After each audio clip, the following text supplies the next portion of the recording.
Mga kapatid ko sa Kristo, magandang umaga po sa inyong lahat. Magandang umaga po. Ang pagpili ng isang kandidato sa pagpapari ay medyo madali. Ngunit habang ito ay nasa loob ng formasyon sa pagpapari, andoon kailangan masugid ang pagbibigay sa kandidatong ito ng mga pasulit, hindi lamang sa katalinuhan, sa kaalaman, hindi lamang sa buhay espiritual ng kandidato, kundi pati na sa buhay psikolohikal at emosyonal. Ibig sabihin, ang kabuuan ng pagkatao ng kandidato sa pagpapari ay kailangang masugid na alamin upang matingnan at masubaybayan kung paano ang seminaristang ito na siyang tinatawag natin ay maging mabuti, mabait, magalang, hindi mapaghusga, mapagbigay, may debosyon sa mahal na ina at sa ating Panginoong Kristo at maalalahanin sa pananampalataya sa mga taong ibinibigay sa Kanya.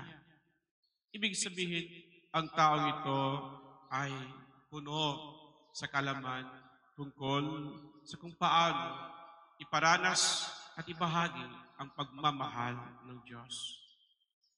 Mga kapatid, alam natin na ang bawat tao ay may kahinaan. Pati na rin ang magpapari, marami rin siyang kahinaan. Ngunit habang ito ay naglalakal sa formasyon, kailangan na makita kung ano ang kahinaan nito upang mabigyan ng hindi lunas, kundi kaalaman kung paano ito, kandidatong ito ay hindi palaging mahuhulog sa kahinaan ito at maging bisyo sa kanyang buhay. Dahil alam naman natin na ang bawat isa ay nanggaling sa isang pamilya.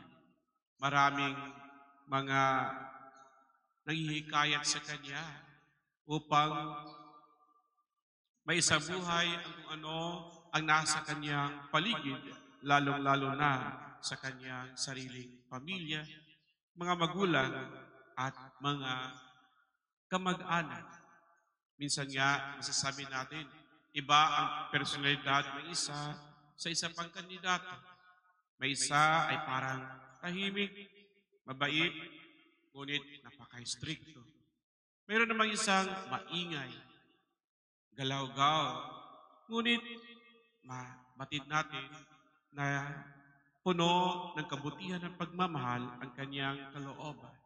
Mayroon ding maingay, mabait, ngunit kulang sa katalinuhan upang maharap ng may lakas loob ang mga pasulit, lalong-lalo na sa pag-aaral.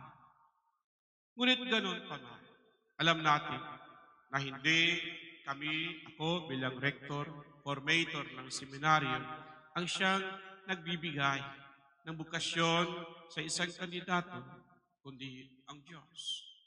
Kaya kinakailangan na maging balanse ang buhay. Buhay pananampalataya, buhay ng panalangin, buhay ng komunidad, at buhay bilang isang taong may nakapaligid na mga komunidad na marunong tumingin at hindi manghusga. Kaya kinakailangan ang masidihing formasyon sa isang magpapari. Bakit ito? Dahil alam naman natin na ang pari ay siyang mga siwa at tagapagpangalaga ng pananampalataya ng komunidad Kristiyano na tinawag na banal na bayan ng Diyos. Kapag ang isang tagapangasiwa ang siyang maging dahilan ng iskandalo, sa isang komunidad, lalong-lalo na sa mga inosenteng membro nito. Malaki ang maging kawalan dahil ang iskandalong ito ay maging trauma, maging isang karanasang hindi magbibigay ng kapayapaan at katiwasayan, kagalakan sa kalooban ng isang mananampalataya. Ang isang inosente ay lalaki at mahuhubog sa pananampalataya, ngunit batid ng mananampalatayang ito na ang kasalanan na kung saan naging kanyang karanasan ay maging sanhi ng kaguluhan sa kanyang pag-iisip at kalooban. Kaya nga sabi ng Panginoon, mas mabuti pa ang isang dahilan sa isang pagkasala na magbitin ng galingang bato sa kanyang liig at itapon sa dagat o sa tubig. Ibig sabihin, kamatayan ang siyang dapat igawad sa taong na siyang dahilan upang ang isang inosente ay naging makasalanan.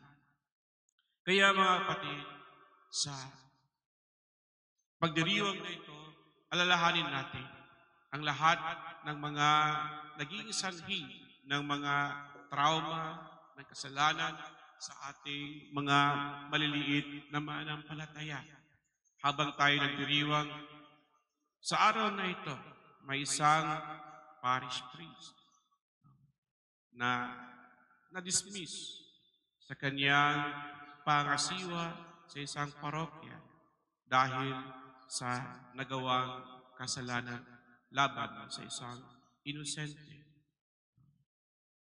Just for 5 days or 4 days, he was already dismissed of his faculty because of the sin he committed against the innocent. Kaya mahirap, lalong-lalo na dahil sa ito'y nangyayari sa ating simbahan, kung saan masugid ang pagpipili sa mga kandidato sa pagpapari, ngunit meron po talagang maging hindi isang tagapangasiwa, kundi tagapagwasak ng pananampalataya ng mga inosenteng membro ng ating simbahan. Sana po, huwag tayo mahusga sa mga kalaman na nangyari tungkol sa nangyari sa ating simbahan, kundi ipagdasal natin na mabigyan ng kaliwanagan at kapayapaan ang kalooban ng bawat isa na siyang nakaranas sa iskandalong ito, sa kasalanan ito. Amen.